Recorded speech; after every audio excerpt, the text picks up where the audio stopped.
এই বিষয়ে আপনার অভিযোগ যদি বলেন। আমার অভিযোগ আছে আমাদের দয়ালপুর কালঘাটি, হ্যাঁ, যে এখানে 1985 থেকে 90-এর মধ্যে একটা জলের পাইপ লাগা ছিল, পুরোনো পাইপ।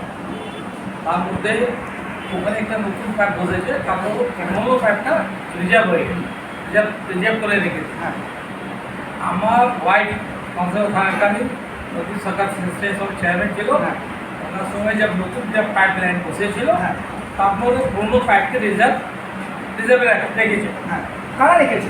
হ্যাঁ, কারা রেখেছে? আমাদের তৃণমূল বোর্ড, যে প্রদেশ সরকারের নেতৃত্বে যা বোর্ড ছিল তাই রেখেছে। হ্যাঁ, তারপরে সকালেই দেখলাম যে বোর্ডের চেঞ্জ হয়ে গেছে। চেঞ্জ হওয়ার পর আমাদের মানে 2022 যে ইলেকশন হওয়ার পর প্রদেশ সরকার চেয়ারম্যান হয়েছিল, তারপর হচ্ছে কল্যাণী ঘোষ। ওনার বোর্ডের সময় আমাদের ওয়ার্ডে 5 নম্বর ওয়ার্ডের কাউন্সিলর ফিদা হোসেন কিছু লোককে দিয়ে, लोग टेंडर ब्लॉक कोटेशन है, जो लोग के लिए दिन राते ट्रैक्टर अपना पोकलेट जेसीबी লাগিয়ে 407 লাগিয়ে কোটি কোটি টাকা মাল ওখান থেকে প্যাক করছে। একদমই একটা চূড়ান্ত অভিযোগ। আমি যেটা বারবারই বলছিলাম, কে খড়গপুর পৌরসভার 5 নম্বর ওয়ার্ডের কাউন্সিলর ফিদা হোসেনের নামে অভিযোগ। তিনি নাকি জেসিবি দিয়ে তিনি নাকি কোটি কোটি টাকার পাইপ বিক্রি করার অভিযোগ। রাজ্যের মুখ্যমন্ত্রী বলছেন বাংলায় উন্নয়ন হচ্ছে, কোনো দুর্নীতি বন্ধ করা যাবে না। তারপরেও আমরা সংবাদ কলকাতার কোনো অভিযোগ তুলছি না, অভিযোগ তুলছেন প্রাক্তন কাউন্সিলর স্বামী মোহাম্মদ আনিস। তিনি বলছেন যে এরকম ঘটনা ঘটছে। আরও তার কাছ থেকে শুনে না, তারপর আপনারা কি করবেন? তারপর আমি দেখলাম একটা বাংলায় সাপ কোথায়, তো 22 তারিখে পেপারে বেরিয়েছে। পেপারটা যদি একটু দেখান। হ্যাঁ, এই পেপার আছে আমাদের, একটু দেখান। এই যে পেপারটি, এই পেপারে বেরিয়েছে, এই পেপারে স্পষ্ট বেরিয়েছে, এবং সেই স্পষ্ট নিউজ পেপার তিনি হাতে রয়েছে। সেই জায়গা থেকে কিন্তু পেপারেও দেখা যাচ্ছে। যদি একটু হেডলাইনটা পড়ে, হেডলাইনটা কি লেখা আছে? এই হেডলাইনে আছে কোটি কোটি টাকা জলের পাইপ তুলে বিক্রি হচ্ছে পৌরসভা অন্ধকার। খড়গপুর পৌরসভার, আমি বলে দিই, খড়গপুর পৌরসভার অধীনস্থ খড়গপুর 5 নম্বর ওয়ার্ডে কোটি কোটি টাকার পাইপ বিক্রি হচ্ছে। খড়গপুর পৌরসভা জানে না? তা খড়গপুর পৌরসভা জেনেও মুখ বুঝে রয়েছে, এরকম প্রশ্ন কিন্তু ঘুরপাক খাচ্ছে। খড়গপুর পৌরসভার চেয়ারপারসন যিনি রয়েছেন, তিনি কি জানেন না?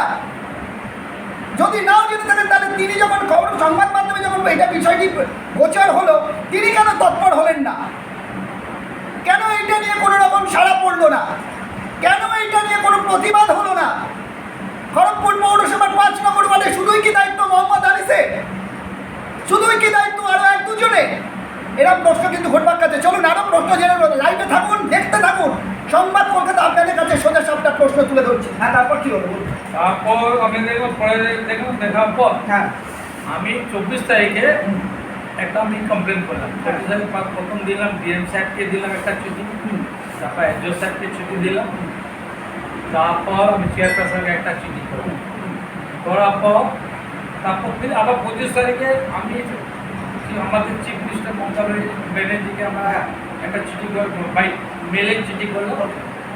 আর আমাদের প্রিন্সিপাল অ্যাফেয়ার মিনিস্টার রাজ হাকিম সাহেবকে আমরা চিঠি করলাম। আর আমাদের পশ্চিম মেদিনীপুরের এসপি সাহেব সরকার সাহেবকে আমরা একটা চিঠি করলাম, মেল থেকে পাঠালাম। পাঠাবার পর তারপর আমার 15 দিন হয়ে গেছে, মানে রেসপন্স পাচ্ছি না। রেসপন্স পাওয়া মানে তারপর আমি আবার 10 তারিখে একটা রিমান্ডার চিঠি দিই। চিঠি দেওয়ার পর এখানেও রেসপন্স পাইনি আমরা। তারপর আমরা কী করবো, বাধ্য হয়ে দিদিকে বলে আমরা একটা করলাম, কমপ্লেন করলাম। দিদিকে বলে আমি একটা কমপ্লেন করলাম। তারপর শুনছি, তারপর ওখান থেকে এসে একটা ইনকোয়ারি স্টার্ট হয়েছে। কী ইনকোয়ারি হচ্ছে জানিনি। আগে তো আমরা যে অ্যাপ্লিকেশন দিয়েছি, কমপ্লেন করেছে চেয়ারম্যান স্যার ম্যাডামকে তো দরকার ছিল আমাদেরকে ডেকে কথা বলা। মানে আমার প্রশ্ন যে আপনি বলছেন আপনার কথা পরিপ্রেক্ষিতে খড়গপুর পৌরসভার চেয়ারম্যান যিনি রয়েছেন তিনি আপনাকে ডাকেননি? তিনি বিষয়টা নিয়ে আপনাকে কোনো সহযোগিতা করেননি? না, ডাকেনি, কথা বলিনি। উনি তো আমাদের অনেক পুরনো ইয়ে আছে, খুব ভালো রিলেশন আছে আমাদের সঙ্গে। ওনাকে তো একমাত্র ডাকা উচিত ছিল। আমার তো বিশেষ ফিজা কতুল যা কাউন্সিলর ছিল, সেসব কাউন্সিলর ছিল, তো কালেন্দি আমাদের চেয়ারপারসনের সঙ্গে ভালো সম্পর্ক ছিল। ওনাকে তো ডাকা উচিত ছিল, বাট জিজ্ঞেস করা উচিত ছিল কী ব্যাপার আছে। তার মনে হচ্ছে যে আমাকে ডাকছে না, তার মনে হচ্ছে উনি অটোমেটিক ইনভলভই আছেন, উনি সেই জন্য ডাকছেন। ইনভলভ না থাকো নিশ্চয়ই ডাকতো। মানে আপনি বারবার সেই জায়গা থেকে চেয়ারম্যানের দ্বারস্থ হয়েছেন যে চেয়ারম্যান বিষয়টি গোচর হোক, চেয়ারম্যান বিষয়টি নিয়ে পদক্ষেপ নিন, কিন্তু খড়গপুর পৌরসভার চেয়ারম্যান তিনি কোনো পদক্ষেপ নিচ্ছেনই না। নাই, নিচ্ছে না। কিন্তু এই ওয়ার্ডে কাউন্সিলর তৃণমূলে আর আপনিও তৃণমূলে, কিন্তু তৃণমূল বারবার বলছে দুর্নীতি বরখাস্ত করা হবে না। তাহলে এইখানেই তো আপনার কথা পরিপ্রেক্ষিত ধরেই ধরা যায়, যেহেতু নিউজ পেপারে বেরিয়েছে, তার মানে এই খড়গপুর পৌরসভার 5 নম্বরে দুর্নীতি হচ্ছে। কথা আছে যে আমাদের বর্তমান কাউন্সিলর যে আছেন, উনি তো নির্দল হিসাবে জিতেছেন। আমাদের নির্বাচন জিতে তারপর তৃণমূলে জয়েন করেছি। ঠিক আছে, তৃণমূল জয়েন করে আমরা ওয়েলকাম করেছি। তারপর পুরো ঘটনাটা জাভেদ ভাই বলবে এই ব্যাপার নিয়ে। जब तृणमूल আমরা जब तृणमूल আমরা আমাদের তৃণমূল হিসাবে আমরা এখানে মোহাম্মদ আরিফ রহমানকে ক্যান্ডিডেট করেছে তৃণমূল, ওকে হারিয়ে তারপর তৃণমূল জয়েন করেছে। जब এখানে অভিষেকদা মমতা দিদি অলরেডি বলে দিয়েছে আগে থেকে যে নির্দল থেকে দাঁড়াবে, নির্দল থেকে যে আসবে আমরা ওকে পার্টিতে নেওয়া হবে না। একে জোর জবরদস্তি করে কোথায় ব্যাকডোর থেকে ঢুকে দিয়েছে আমরা বুঝতে পারি না। ঠিক আছে, ব্যাকডোর ঢুকে দিয়েছে, তারপর আমরা ওয়েলকাম করলাম। ওয়েলকাম করার পর আমাদের পাশে আসেনি, নিজের ইচ্ছা মতো কাজ করে যাচ্ছে। আমরা পার্টি হিসাবে হিসাবে কাজ করে যাচ্ছি আমরা, কিন্তু আমরা কাউন্সিলর নেই, সেই জন্য আমরা কাজই করছি না। কেন আমরা কাজ করতে গেলে ও বলে ইয়ে পড়ে যাবে। কিন্তু আনিসবাবু, আমার একটা প্রশ্ন, আপনি যখন জানলেন সংবাদ মাধ্যমে বেরালো, আমি একটু দেখাতে চাইবো, যেহেতু এই যে সংবাদ মাধ্যমে বেরিয়েছে, সংবাদ মাধ্যমে বেরিয়েছে কোটি কোটি টাকার জলের পাইপ তুলে বিক্রি হচ্ছে পুরসভার অন্ধকারে। পুরসভার অন্ধকারে কোট অ্যান্ড কোট সংবাদ মাধ্যমে বেরিয়েছে। খড়গপুর পৌরসভার চেয়ারম্যান জানেন না, কোনো সহযোগিতা করলেন না, জানি না কেন।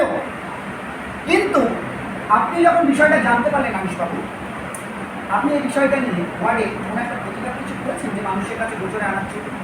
একটি ভিডিও ভাইরাল হয়েছে, দেখা যাচ্ছে যে কিছু সেই জায়গা থেকে পাইপটা নিয়ে প্রতিবাদ আমি করেছি, আমার সোশ্যাল মিডিয়াতে আমি প্রতিবাদ করছি, চিঠির মাধ্যমে আমি প্রতিবাদ করেছি। আমি এখানে পাবলিক হিসাবে প্রতিবাদ করি, পাবলিক হিসাবে প্রতিবাদ করবো, সময় আসলে আমি প্রতিবাদ করবো, ম্যাক মিটিং করবো, পোস্টিং করবো, হ্যান্ডবিল ছাড়বো, সব প্রতিবাদ করবো। আমাকে একটাই কথা, দিদি সৈনিক আমরা, দিদি বারবার বলছে যে চুরি করছে তার সঙ্গে আমি নেই। আমি একটা কালপিট থাকলে আমি দোষ করবো, আমাকে যেরকম সাজা দেওয়া হবে। দিদি অলরেডি সব কিছু বলেছে, বলার পর একটু বড় ঘটনা ঘটে গেছে। তারপর আমি লিখছি, তারপর আমরা বলছি তো বারবার उसको রেসপন্সিবল লিখছে নাকি, বলে কিচ্ছু হবে না, যা হবে দেখা যাবে, কিচ্ছু হবে না। কিন্তু একটা প্রশ্ন, একটা বিশাল বড় একটা জায়গায় প্রশ্ন উঠে আসছে আনিসবাবু, আপনি এই যে জিনিসটা, এই যে বিভিন্নভাবে যে আপনি প্রতিবাদ করছেন, বিভিন্ন কাগজ আপনার হাতে রয়েছে, একটু দেখাতে চাইবে এই যে কাগজ, এই কাগজ নিয়ে আপনি প্রতিবাদ করছেন। একটা খবর রয়েছে যে আপনার এগেন্সট নাকি মানহানি বা এরকম কোনো কিছু সম্ভব, আপনি কি জানেন? হ্যাঁ, মানহানি হচ্ছে, নোটিশ এসছে। কে মানহানিটা? হ্যাঁ, আমাদের কাউন্সিলর ফিদা হোসেন করেছে, তো মানহানি আমরা উত্তর দিয়ে দিলাম। আমরা রেডি আছি কেসে লড়ার জন্য, কি আমরা সত্যের মধ্যে আছি, রাইট জায়গাতে আছি, আমরা তো ভয় করিনি। একদমই, মানে পরিষ্কারই বলে রাখা ভালো যে প্রাক্তন ভার্সেস বর্তমান। প্রাক্তন প্রতিবাদে গর্জে উঠছে যে খড়গপুর পৌরসভার 5 নম্বর ওয়ার্ডে দুর্নীতি হচ্ছে, আর এই প্রসঙ্গ তোলা মাত্রই প্রাক্তন কাউন্সিলরের স্বামীর নামে দুর্নীতির অভিযোগ শুরু নয়, তিনি যখন অভিযোগটা তুলছেন দুর্নীতি হচ্ছে, তাকে কি করা হচ্ছে, মানহানির অভিযোগ করা হচ্ছে, মানহানি করে দেওয়া হচ্ছে এবং তাকে উত্তর জানতে চাওয়া হয়েছে। কিন্তু প্রশ্ন এখানে, যেখানে রাজ্যের মুখ্যমন্ত্রী বলছেন যে যে চুরি করবে তাকে কোনোভাবেই দল সমর্থন করবে না, তারপরেও কি করে চলছে এই ঘটনা। অবশ্যই যেটা আনিস বাবুর মতামত, আমরা অবশ্যই বর্তমান কাউন্সিলরের মতামত নেব, বর্তমান কাউন্সিলরের কাছে জানতে চাইব যে আপনার নামে যে অভিযোগগুলো উঠছে সেগুলো কতটা যুক্তিযুক্তপূর্ণ, আদৌ কি সত্যি না শুধু বাতাসে কথা উঠছে।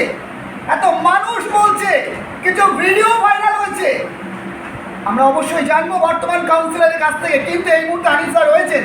আনিস স্যার, আরও বিষয় যেগুলো আমাদের, আপনি বিভিন্নভাবে ওয়ার্ডে বারংবার ঘুরছেন, কোন মানুষ, এখন আপনি কোনো পদে নেই যেহেতু, সেই জায়গা থেকে বহু মানুষের কাছে যাচ্ছেন, কেউ ওয়েস্টে মানে বয়স পাচ্ছেন না, 60 বছর পেরিয়ে গেছে, এবং বহু মানুষের কাছে যাচ্ছেন, কিন্তু এখন তো আপনার কোনো পদ নেই, তারপরে আপনি মানুষের জন্য কাজ করছেন।